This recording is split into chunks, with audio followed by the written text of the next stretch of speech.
Hello, my friends. Good to talk to you. I haven't talked to you for a couple of days, and got a lot of things going on. Only 24 hours in a day.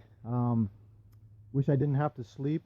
I figure I can sleep when I'm dead, but for some reason my body doesn't agree, and so I still got to get some sleep.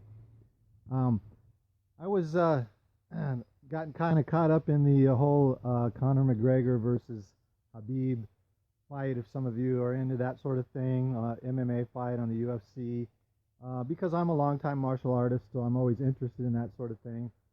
And I'm on some of the forums, which I rarely go on, but I got on a lot and was talking to the people on there. And most of them are younger than me, probably, I would say the 18 to 35 crowd is the majority of them.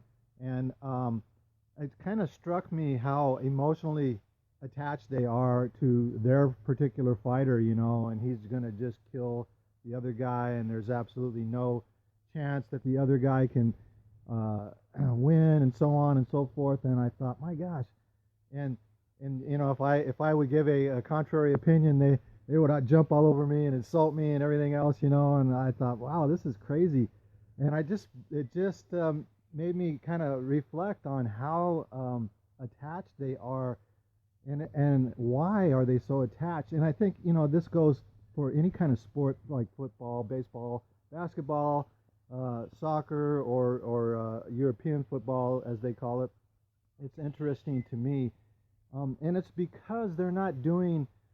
I believe, in my opinion, it's because they're not doing the things in their life that they want to do, or that they know or feel that they should be doing, is why. And I was there too, especially when I was younger, in the 18 to 35 age group. But there's people that do it, into their 50s and 60s and so on and so forth too. And so I tried to talk to some of them on the forums about, hey, it's fun, for to get into the hype, and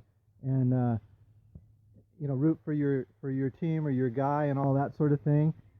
But don't get too emotionally attached to it. Use it as inspiration. Look at what they've accomplished and use that as inspiration to go out and do whatever it is that you want to accomplish in your life, instead of trying to live vicariously through your sports team or your favorite sports star, that kind of thing.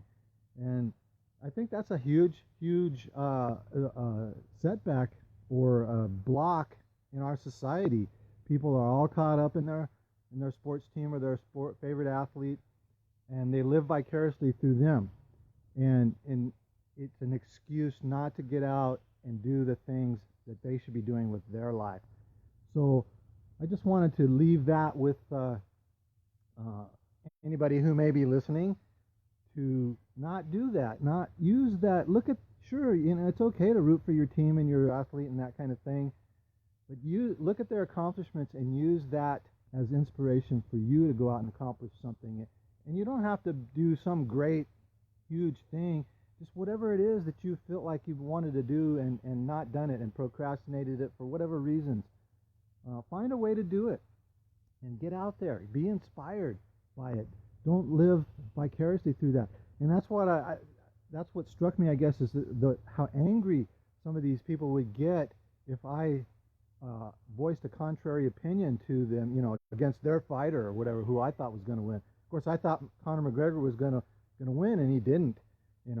And he actually did pretty good against this guy compared to everybody else, but unfortunately he still lost. He got smashed, basically. But he took a lot less damage. He showed that he had better wrestling than everybody thought, blah, blah, blah. But that's totally irrelevant to them. Oh, yeah, my guy killed your guy, blah, blah, blah, blah, blah. So it's, and it's cool. I expected that much, but they're so attached. And then when I tried to talk to them, they still, half of them insulted me and said I was stupid, and all this kind of thing, because I picked the wrong guy. So it's interesting to see that mindset. I don't know, I don't see it as much like in football. A lot of people are into football, and if their team loses, they're disappointed, but it's not the end of the world. We move on. And probably we need to do that in politics too.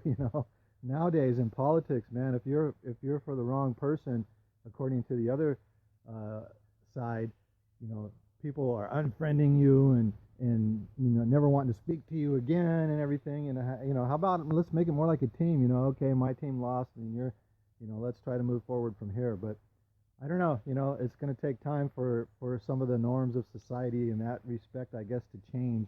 And I think people are seeing that. You know, not everybody's like that, but you know, it struck me that the younger crowd uh, was still so caught up in all of that sort of thing. So, you know, so think about that, my friends. If you have somebody and you're really upset about them losing, or you're really rubbing it into that they won against whoever, you know, said they wouldn't, that kind of thing. Think about it. What are you doing with your life? You know, use them as inspiration. Say, look, if they can accomplish that, so can I. I can accomplish something too. You know, and however small it might be, you know. And that's the thing, you know, big or small, it doesn't matter. It's the same effort, the same energy to make it happen. So make it happen in your life. All right, my friends. Thanks for listening, and I'll talk to you guys soon. Take care.